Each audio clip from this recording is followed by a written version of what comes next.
Hello, everyone. I'm Chaehyun from Southeastern Oklahoma State University. So today I'm going to talk about different functions of translanguaging performed by emergent bilingual students. So recently, a heteroglassic paradigm for viewing and conducting research on bilingualism has emerged. So heteroglossia refers to bilinguals' use of multiple languages when they draw from their integrated and entire linguistic resources to communicate and construct meanings. So specifically, Garcia called it the heteroglossic practices that bilinguals utilize across their languages as translanguaging. So nowadays, translanguaging opens up the spaces to accept and appreciate all kinds of multimodal languaging practices. Accordingly, an increasing numbers of researchers have examined bilingual students' translanguaging practices by investigating how they incorporate their full language repertoire and linguistic resources. So the purpose of this research was based on the idea that research on bilingual students' language use and translanguaging practices has primarily focused on the Spanish-English bilingual group to date. Therefore, we have little understandings about translanguaging practices of other first language speakers, especially those from non-related ancestral languages such as Korean and English. So in order to narrow this gap in the current literature, this present study aims to investigate translanguaging practices by Korean, English, emergent bilingual students in a Korean heritage language classroom. So this particular research question was raised. How are the functions of translanguaging used by Korean American bilingual students in a heritage language classroom? So I'm actually the teacher in this classroom, and most of my students were second generation Korean American. Their home languages were Korean in its home, but when they go to school in the United States, their predominant language became English from Korean. So they are kind of emergent bilinguals who are learning and developing Korean and English simultaneously. So basically, I'm going to talk about the theoretical framework. So I drew from Jacobson's communicative functions of language, and then I designed the theoretical framework, which includes 5 different functional categories. They are directive, expressive, referential, metalinguistic, and poetic function. So just briefly talk about each function. First, the directive function of language switching occurs when a speaker wants to direct someone by requesting or persuading. So this particular function is used to include or exclude a person or group of people from a conversation by choosing a language that is or that is not familiar to the listeners. And the second function was expressive function. So the language switching that carries the expressive function suggests that speakers switch their languages to express maybe their emotions and feelings. And switches for referential function involves when certain concepts and expressions are not really available in the target language. And a bilingual language alternation for the metalinguistic function is often used when the speaker needs to clarify or check whether he or she used the same code as the listener. And then the last one is a poetic function, which occurs when the bilingual speakers switch their languages to maybe make jokes, and maybe they want to use funny expressions or phrases by adding a sense of humor for amusement purposes. So the methodology of study, I use the constructivist and interpretive paradigm, and then I also use the qualitative discourse analysis methodology. So as I briefly mentioned before, the research context in this study was a first grade classroom at the Korean Heritage Language School in a university town in the Midwest. So my students were the participants. So there were 8 first grade students in my classroom. And then I was a first grade teacher. So I held a dual role as a teacher, as a researcher. And the data collection sources were based on the audio recordings of the students' classroom oral discourses during our in-class discussions. And also I used their interview when I analyzed the data. And for the data analysis, I identified related categories that emerged from the students' translanguaging data, and then I analyzed it with regard to the following 5 different functional categories that I kind of mentioned before. So they were, again, referential, directive, expressive, metalinguistic, and poetic. So I am going to talk about the findings. So since I focused on the 5 different functions, I'm going to briefly share with you each function. So the first one was about the students' translanguaging for referential function. So overall, the finding shows that the students' translanguaging for the referential function was recorded as the highest among the 5 different categories. So it show that they had translanguaging for referential function a little bit more than 60%. So the student translanguaging were analyzed as referential in the following 4 functions. So I have sub-functions under this referential function. So the first, when the students were maintaining their conversation or trying to facilitating their communication. And also second, when they were delivering accurate meanings of certain words or specific concepts. And third, when they were elaborating their ideas. And then lastly, when they were trying to incorporate maybe any kind of reference or terminology that they use really often, like habitually. So just to understand better or show or kind of clearly see the picture, I try to include each excerpt. So we are going to take a look at the excerpt 1 right here. So June and Rita, they were my students, and then I try to show you how they actually use their languages by incorporating Korean and English. So June basically talked in Korean, and then I provided English translation within the parentheses. So basically he said, I did a sleepover with my friend yesterday and my mom made a delicious food for us. He spoke in Korean, but as you see, he included or inserted the English word sleepover. And very similarly, Rina did the same thing. She said, I had a play date with my friend yesterday and we made something interesting. So she spoke Korean, but she incorporated English word, which is a play date, in her Korean sentence.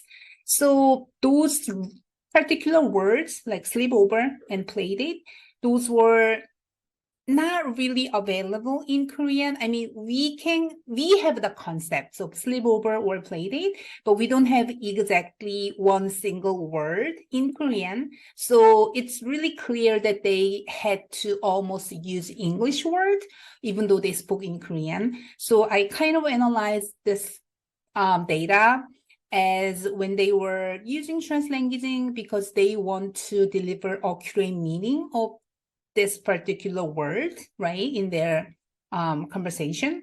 So definitely those 2 examples were under the referential functions of translanguaging. And then the second category or the second function was about students' directive functions when they did translanguaging.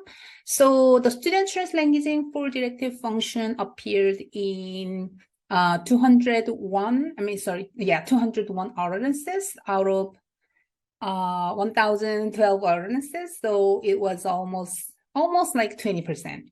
So students' translanguaging was analyzed as a directive function when they were building intimate relationships with maybe their classmates, and when they were trying to persuade others, and also when they were trying to request information from someone else, and also when they were trying to attract others' attention. So the particular example in Excel 2 illustrates how the student June used translanguaging because he wanted to attract his classmates' attention. So T here indicates teacher, so it was me. So I actually asked, I'm not really asked, but I kind of told the class that, look at Yuri's drawing, isn't it really great? I told the class, and then June responded that, wow, it's really great. So he spoke in Korean because my question was Korean and he responded in Korean, but then he changed his language from Korean to English, and then he kind of loudly told to the class that, look at this, guys, this is amazing. So his language transfer or kind of translanguaging here from Korean to English was to attract his classmates' attention. So this particular translanguaging example was for the category of directive function. And then the third function was student translanguaging for expressive function, which occurred almost or a little bit more than 10% throughout the data analysis. So this particular function was analyzed when first the students expressed their emotions and feelings, also when they expressed their bilingual identity, because my students as an emergent bilingual, they know and they understand that they are bilingual and they know two languages and they use two different languages. So this particular example here in Excel 3 illustrates how Rina kind of identify herself as a bilingual who can speak Korean but also English. So we are gonna take a look at the example. So Rina actually shared to me in the classroom by saying, my classmates laughed at me because I didn't speak Korean well. So she actually visited Korean and she shared her experiences there. So I responded, but you are good at English, then you could teach them English and learn Korean from them. So it was my kind of response and reaction to her. And then when she heard from me that she was good at English, she changed her language to English and responded that, yes, I'm good at English. I teach my friend in my class. So as you can see, she kind of had a confidence because she knows that she was good at English. So this particular translanguaging example definitely show me that she tried to express her bilingual identity and she is really good at English by using English. So this particular translanguaging function was fall in the category of expressive function. And the fourth one was about metalinguistic function. So the student translanguaging for metalinguistic function was not often discovered. It was almost like 7%, but I do have some findings and data to prove this function. So this metalinguistic function was identified in the three following cases. First, when the students were clarifying their own understanding. Second, when they were trying to compare like two different languages, in this case, Korean and English, and also when they were using different metaphor. So the example here actually show you how the student Bomi and Yuri, actually Yuri, yeah, how she was able to use translanguaging when she was kind of use metaphor, right? So T, as a teacher, I actually asked the question to the class. We have 17 candies here, and there are 5 people in our class. How many candies can you all get? So I asked. It was kind of like calculation or mathematics kind of solving problem. And then Bomi responded really fast. We all can have 3, that's 15. So 2 people actually can have 4. So she did a really, really fast calculation. And then Yuri responded that, wow, you're so fast. And then she changed her language into English by saying, your brain is a computer. So Yuri's translanguaging in the last sentence or in the last line indicates that she used translanguaging because she wanted to use a metaphor, right? By kind of explain that her classmate brain is like a computer, right? So this particular translanguaging indicates that this example falls into the category of meta-linguistic function. And then this is the last one. So the last function was about the poetic function. So throughout the data, the student translanguaging for a poetic function was rarely discovered. It was less than 2% because it was only recognized when the students were adding a sense of humor in their speech. So usually my students were quite quiet or shy, but June was quite outgoing and sometimes talkative, sometimes inquisitive. So he was the one who tried to make fun of himself or tried to kind of add a sense of humor in the classroom. So this is one of the examples from his speech. So June actually retold the story that we read together. It was one of the Korean folktale. The characters were tiger and then two children. So he was trying to retelling the story here. The children ran away and climbed the tree, but the tiger could not climb the tree because, so he spoke all the retelling story in Korean until here. But then he switched his language from Korean to English, and then he said, he is so fast. He's so fat, way too fat. So he is a tiger, right? So the tiger is 10,000 pounds. And then he laughed. And then he said, I'm kidding. So, as you can see, it was not true. It's not from the based on the story that he read, but he kind of made up and then he kind of tried to, provide some sense of humor to his classmate. So this particular joke that he made was to definitely exaggerate the story and then just, provide some kind of funny moment and some sense of humor. So his translanguaging strategy right here indicate that this is about the poetic function, right? So I briefly talk about the 5 different functions and then shared with you each example. So just overall, the close analysis revealed that 14 different subsidiary functions, because I had a sub-function, right, were found under the 5 main functional categories. So the first graders were young bilingual students, and they were emergent bilingual students. They were just first grader, right, who still were developing their bilingualism. Thus, their translanguaging appeared to serve for continuity in speech instead of encountering influences in the target language as a defensive mechanism.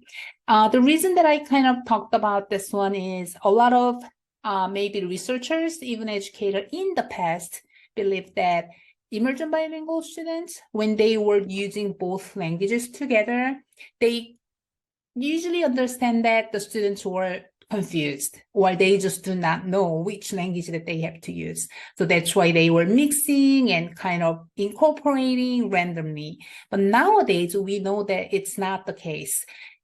Even though they were young bilingual, emergent bilinguals, they clearly understand their language. And then sometimes they have a clear purposes or clear function, why they use English in this time, why they chose to use Korean in other cases. So in this respect, translanguaging appears to help the students maintain and even facilitate their conversation without eschewing deficiency in communication. So as scholars in bilingual education have called it for research on everyday translanguaging practices of young bilingual students, this particular study showed the functions of student translanguaging performance when they communicated in the classroom setting. So as a conclusion, as Lee Wei argued that bilinguals do not think unilingually even when they were in a monolingual mode. The first grade bilingual students' translanguaging practices did not indicate that they were thinking monolingually or separately in each language. So basically, my Korean language classroom, we were kind of supposed to use Korean because they attend the classroom to learn Korean, to develop Korean, right? But I already know and understand that sometimes it's not really possible to maintain only one language because both Korean and English are their kind of language repertoire. They were the resources that they have, right? So that's why even though the classroom was more like a monolingual classroom context, but the students were freely and kind of naturally and spontaneously, effortlessly use both languages. Even me as a classroom teacher, I use Korean and English, both languages. So instead, the students were employing their integrated and unitary linguistic resources to communicate, make meaning, share their experiences, transmit their knowledge, which exhibit the fluid and dynamic nature of their translanguaging. So this current study further validates that bilinguals who were developing two non-related languages, like Korean and English, right, were able to utilize their entire linguistic resources to communicate, even in the monoglossic classroom setting where translanguaging was not really pervasive. Yeah, so lastly, some implications from this study. So it's important to note that bilingual learners' learning and participation can be maximized when they are enabled to draw from their own multiple languages and linguistic repertoires, which I kind of mentioned, right?